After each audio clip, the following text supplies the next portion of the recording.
Assalamualaikum warahmatullahi wabarakatuh. Di video ini aku akan menjelaskan ilmu hidrodinamika, di mana ilmu hidrodinamika ini merupakan salah satu mata kuliah di jurusan oceanografi.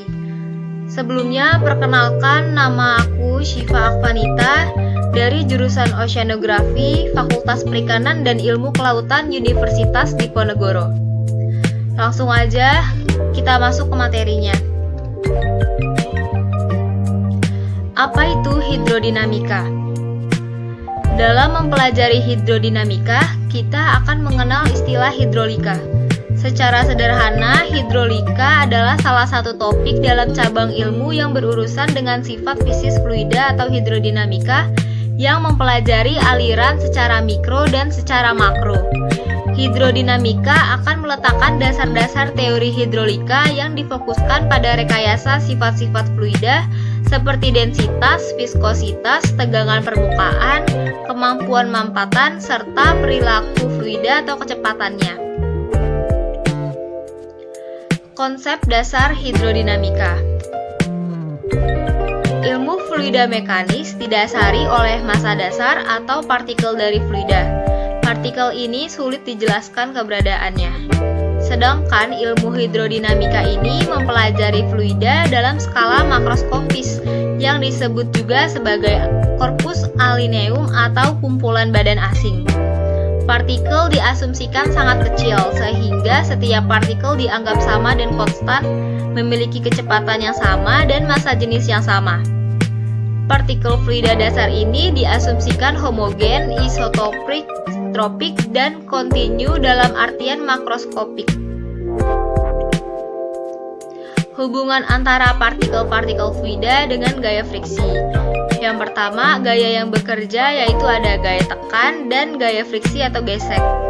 Lalu ada persamaan shear, stress, atau gaya geser, yang dimana rumusnya tau sama dengan mu dV per dN. Persamaan dasarnya ada dua. Yang pertama, prinsip momentum, di mana rumusnya P sama dengan M kali V. Prinsip momentum merupakan suatu hubungan antara gaya yang diterapkan F pada satuan volume materi sengaja inersia P kali dV per dt. Lalu ada prinsip kontinuitas yang dimana rumusnya A1V1 sama dengan A2V2. Prinsip kontinuitas merupakan suatu ungkapan untuk kekekalan materi, yaitu materi fluida dalam ruang tertentu tidak dapat dibuat atau dihancurkan. Syarat batas. Syarat batas atau boundary condition merupakan suatu syarat yang harus dipenuhi pada batas-batas domain terkait dengan kondisi sistem persamaan. Ada 3 jenis syarat batas. Yang pertama, pada batas permukaan terbuka, tekanan akan sama dengan tekanan atmosfer jika tidak ada pengaruh lainnya. Yang kedua, pada batas padat, fluida tidak bisa melewati batas tersebut. Yang ketiga, pada batas infinite, nilai suatu fluida cenderung telah diketahui. Aliran gerak fluida. Ada 4. Yang pertama, streamline. Gambarnya bisa dilihat pada PPT yang tertera. Streamline itu sendiri yaitu merupakan garis yang bersinggungan pada setiap titik menuju vektor kecepatan dengan waktu t. Yang kedua ada pathline, lintasan yang menghubungkan satu titik dengan satu titik lain pada selang waktu tertentu. Yang ketiga ada straight line, yaitu kumpulan titik-titik partikel fluida yang konstan dan terdapat jenis fixed point dan fixed line. Yang terakhir ada stream tube, yaitu gabungan dari streamline, pathline, dan straight line yang membentuk tabung. Konsep gerak elemen fluida. Ada 4. Yang pertama, translasi, gerak pada fluida yang disertai dengan adanya perubahan kecepatan. Lalu ada rotasi, yaitu pergerakan fluida yang berputar atau berotasi pada titik koordinatnya tanpa merubah bentuk fluida tersebut. Yang ketiga ada deformasi linear, yaitu gerak pada fluida yang disertai perubahan bentuk di mana bidang elemen semula tegak lurus dan tidak merubah sudut. Yang keempat, deformasi anguler, yaitu gerak pada fluida yang disertai perubahan bentuk di mana bidang elemen semua tegak lurus dan terjadi perubahan sudut.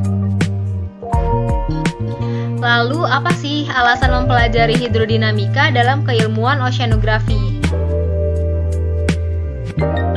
Kurang lebihnya ada 3, yaitu yang pertama untuk mengetahui dan memahami kejadian atau fenomena-fenomena fisis yang terjadi di laut seperti terbentuknya arus, gelombang, ombak, pasang surut, dan sebagainya.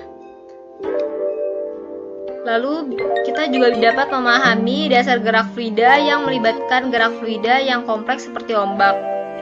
Yang ketiga, kita dapat membangun daya analisa dan berpikir logis dalam meneliti mengapa suatu fenomena itu terjadi. Hal ini sangat-sangat dibutuhkan oleh seorang peneliti untuk menganalisa fenomena yang kompleks. Cukup sekian penjelasan materi hidrodinamika dari aku. Semoga bermanfaat. Terima kasih banyak. Wassalamualaikum warahmatullahi wabarakatuh.